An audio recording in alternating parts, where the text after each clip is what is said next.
Before introducing our next speaker, I'd like to leave an acronym with you. I meant to say it before. The acronym comes from four terms: experience, expertise, seasoned judgment, and proven performance. That's what older people have. The acronym is EESP, which stands for those four terms. All of you, as I look around this room, have EESP. And the question is not whether you have it, but how you can use it in some productive way. The next speaker is Courtney Price. Courtney Price is a rather remarkable woman who I've gotten to know over the past several months. She has been in the she has a company called Venture Quest, which she's had for many years. She's been in the entrepreneurship arena for over 30 years. And in fact, you were the first scholar in residence for the Kaufman Foundation, which is the focal point for entrepreneurship in America. In fact, she started something called Fast Track, which trains and develops people to become entrepreneurs. And she sold it to the Kaufman Foundation. So I could say a lot more about Courtney, but I won't. Courtney, it's great to have you with us. And she is going to introduce a secret speaker who is not on the program, but who I think you will find to be interesting. Courtney, you're on.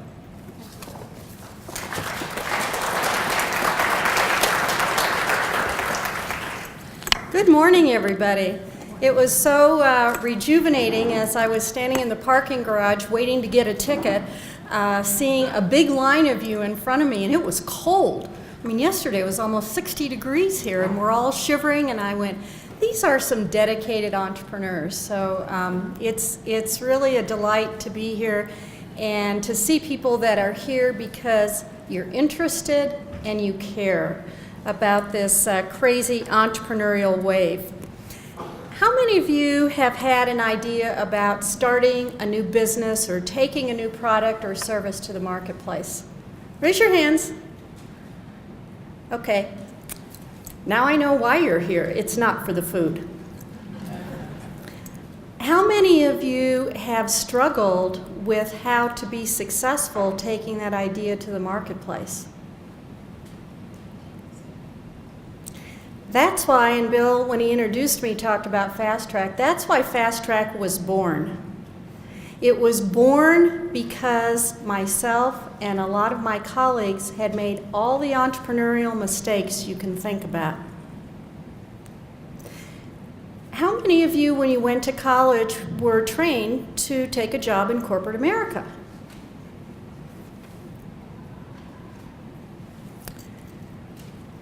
I was one of those.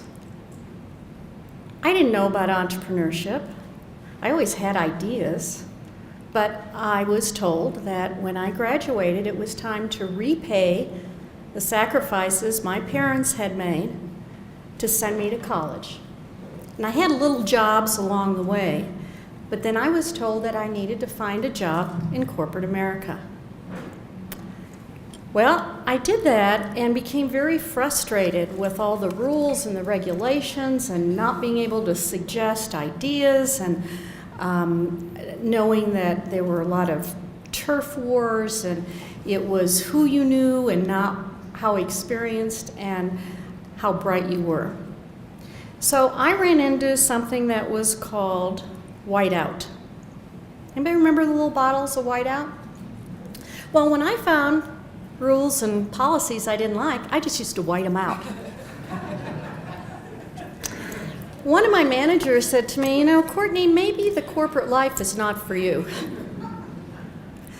So having a lot of ideas and not being able to take many of those ideas forward, I started new businesses. I didn't know anything about starting a new business. I went to a 4-year good college in Colorado.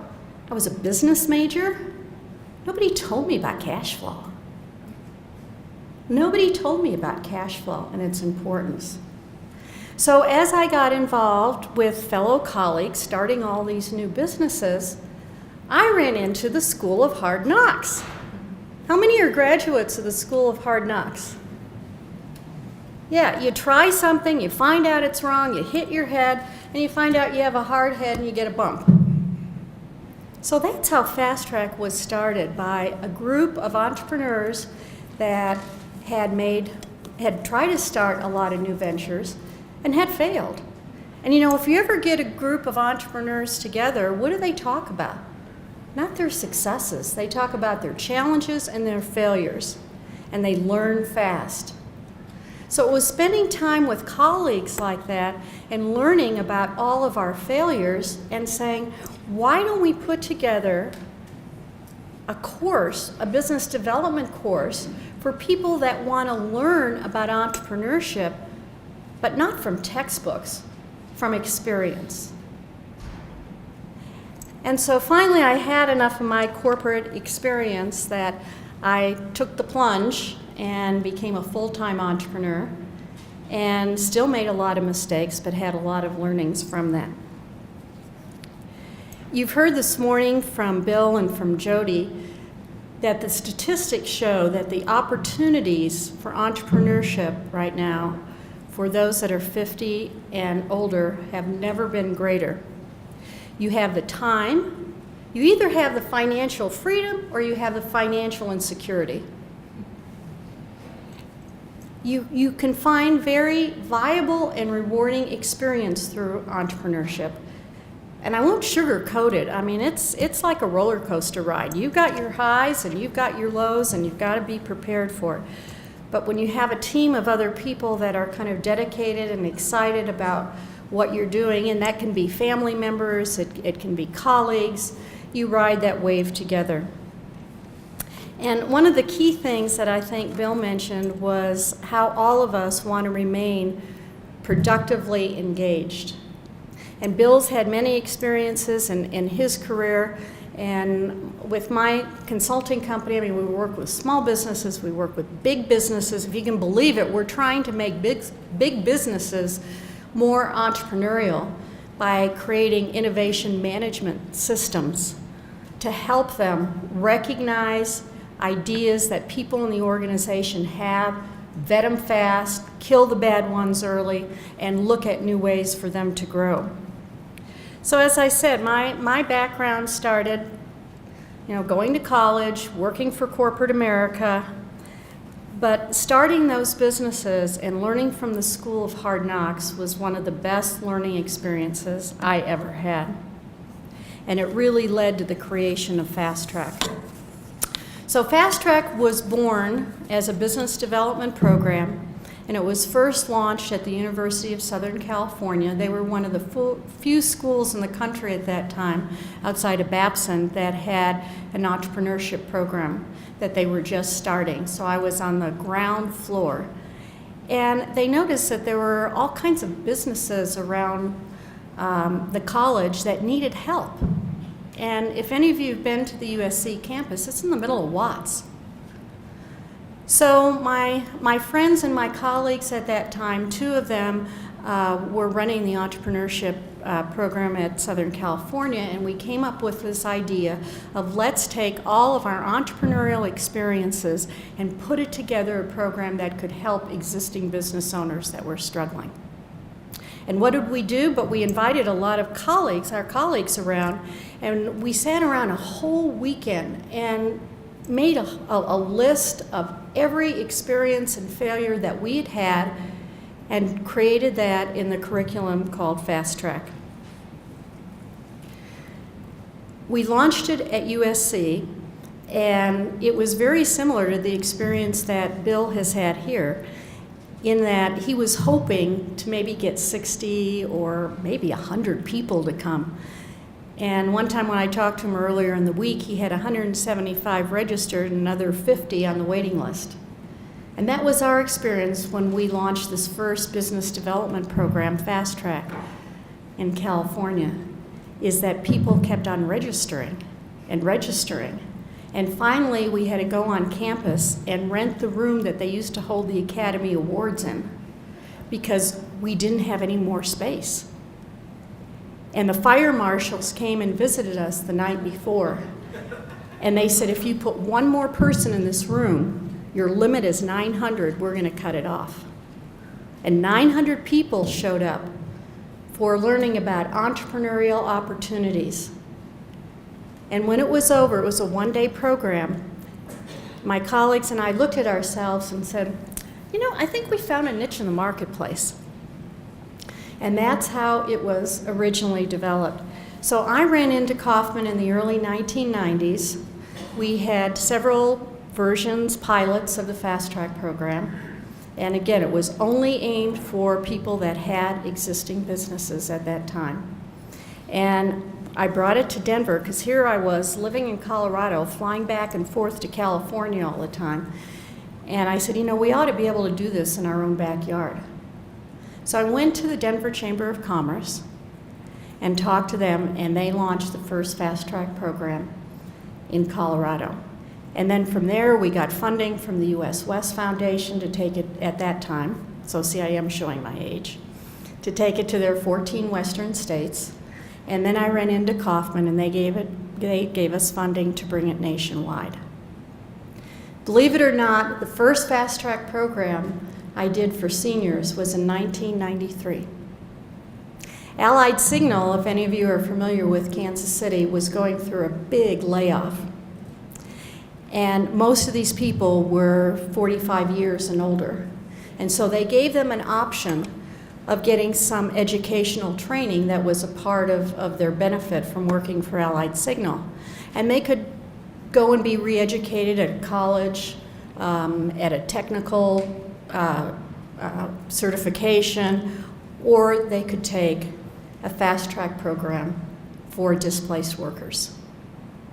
And I had the wonderful opportunity of birthing that program, redesigning it, and understanding the needs and the drives and the motivation that these people had. So they took their lump sum that they could have spent doing a variety of other educational opportunities and wanted to learn about a business. And I'd ask them, I'd say, why do you want to do this? And they went, because we've got a dream. You know, we talked to people about this new idea where we're working, and it went on deaf ears. And we interact with customers. We can see a niche in the marketplace, and we want to develop it and take it forward. And it was one of the most rewarding programs I ever participated in, is helping people really realize their dreams. So as Bill said, I've lived in this environment for a number of years. And one of the latest projects I'm involved in right now is being funded by the EU. What's driving a lot of this entrepreneurial wave? The recession, high unemployment. So I was asked to be the only American company to join on this project. It's an e-mentoring project to help people get back into the workforce, either looking at job possibilities or how to create that job for themselves. And I asked him, I said, well, I know that you have a high unemployment rate, but how high is it? The average in the EU is how much? Anybody guess? 25%. How much? 25%. 25. You are right on target. See, I knew this was a smart group. On the average, 25% unemployment in all the EU countries. So my fellow colleagues on this project and I are developing a platform that would be an online mentoring, again, to help people get into the workforce. My role in it is to help them look at new entrepreneurial opportunities. And that doesn't mean just starting a new business. It's getting involved in new startups. It's getting involved in new ventures. Because you know what? They don't care how old you are. What they're interested in is your experience, your knowledge, your wisdom, and your enthusiasm to help them. The mystery speaker that Bill talked about will share with you some of the projects that he and I have been involved in, working with some of these new startups, helping them get ideas to the marketplace, and looking for people like you to be a part of their team. So it's not all about starting new businesses, it's learning how to play that entrepreneurial game. And I know when I was first introduced to Bill, and we met and we started talking, I mean, both of us were very, very candid to the fact that the chances are that if somebody is the magic 5-0 or older, your chances in corporate America are very difficult. And it's not because you don't have the expertise. It's not because you don't have the knowledge or the wisdom. It's because the cost of your salary and your benefits. It's purely economical. So those doors are very, very difficult to open unless you know somebody and can maneuver around. It's not that it can't be done, it's just more difficult. So the timing is right. The opportunity is there. Jody talked about the fact that people that are 60 years and older are starting businesses twice as many times as people that are 20 years of age. People that are 50 years and older are starting businesses double the rate of those 25 years of age. So they're doing it. And my passion is to make sure they do it right and don't go through that school of hard knocks. I was at the head of my class for that one, and I don't want any more bumps on my head. So these are skills, there's entrepreneurial skills can be learned. And I've been in a lot of discussions, creative discussions about, well, some entrepreneurs are just born. And that's true. It's like leadership. Some people just have leadership skills. But leadership skills can be developed, and entrepreneurial skills can be developed. It's a process. And once you learn the process, don't worry about the idea you're taking through. You can take many, many ideas through. Because if you learn an entrepreneurial vetting process, you will think about ideas differently. Because what happens if you're passionate and you really have a good idea? What do? Who do you talk to about it? Your spouse. Your friends. And what are they going to tell you? That's a great idea. That's a great idea. I learned very early on that you can never tell. How many people here are parents? I have learned that I can't go to any one of you and tell you that your kid's ugly. You will not listen to me. But I can go to you and I can say, this is an interesting idea. But how would you like to take one of our opportunity evaluation tools and you evaluate your idea and then come and tell me whether you think it's good or bad? So as we were developing a lot of these fast-track materials and methodologies, what we came up with was a concept that was called an ideal business. There's no ideal business. Every business idea has its pitfalls. But we said, if you dream in an ideal world, what kind of characteristics would a new business idea have to be wildly successful? And I'm talking about the 80-90% rule. I mean, you always have the outliers that don't follow any of the criteria and become a huge success. But I'm talking about is having a way and a process to evaluate new ideas early so that you can kill them. So we came up with this idea of the ideal business, and we had at that time, I think, maybe 24 different characteristics, and said, you evaluate your business according to this ideal, and then tell me where its pitfalls are and where the opportunities are. So that's part of what we learned over the years, is finding quick ways to help people look at ideas and make wiser decisions. And once they learn the process, then you can continue to vet and take ideas through that process. And once you learn the process, when your friend comes up to you and say, what do you think about that idea? You'd say, well, have you thought about this? Have you thought about that? So there are proven methodologies and ways to evaluate new businesses opportunities, whether they're ones that you want to take and start yourself, or if you decide to work for a new startup and ride that roller coaster. You know, I think that one of the reasons why we are all here today is because we are interested in being productively engaged.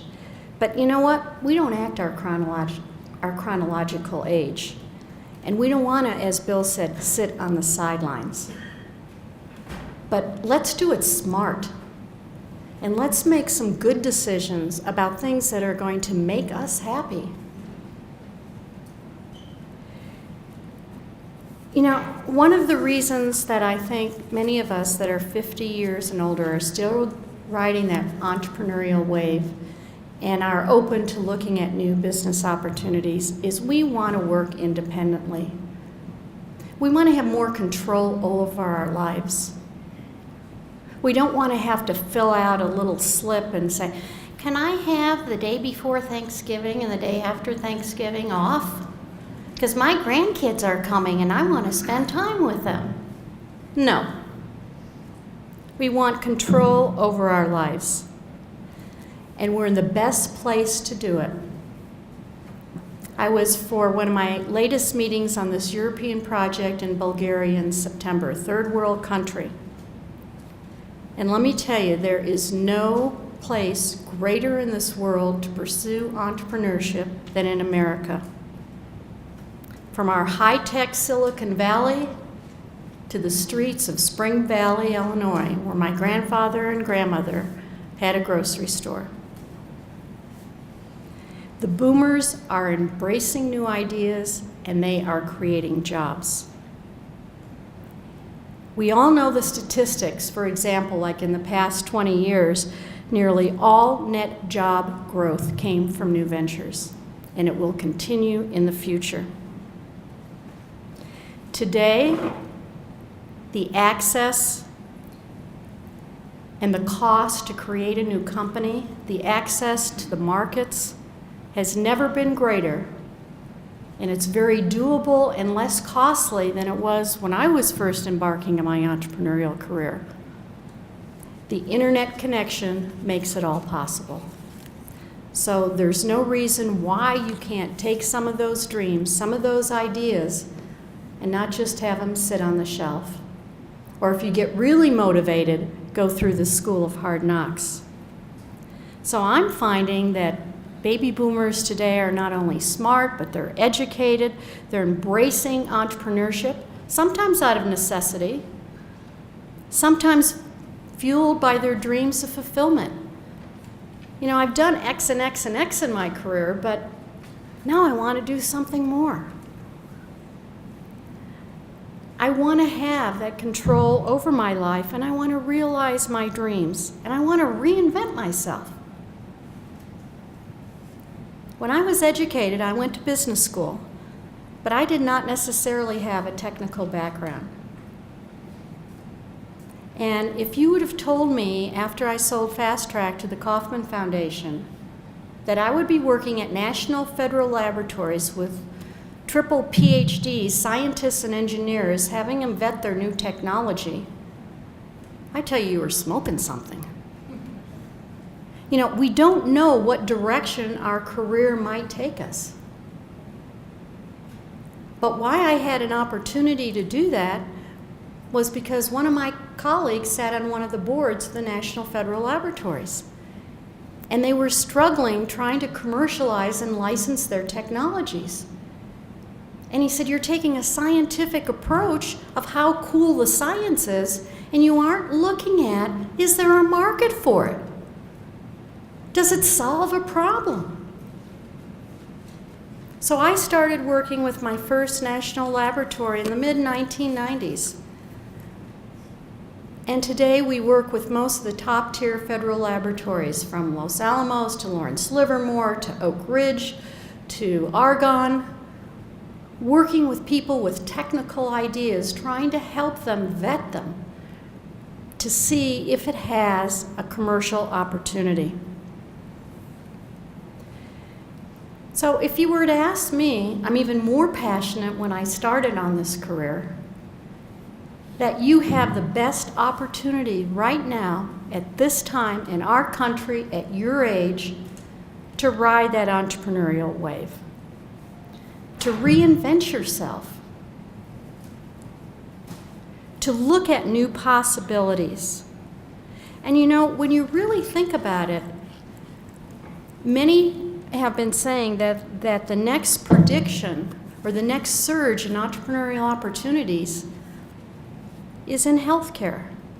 And who's better positioned to be innovative, to change the healthcare system than us that experience all the problems with it?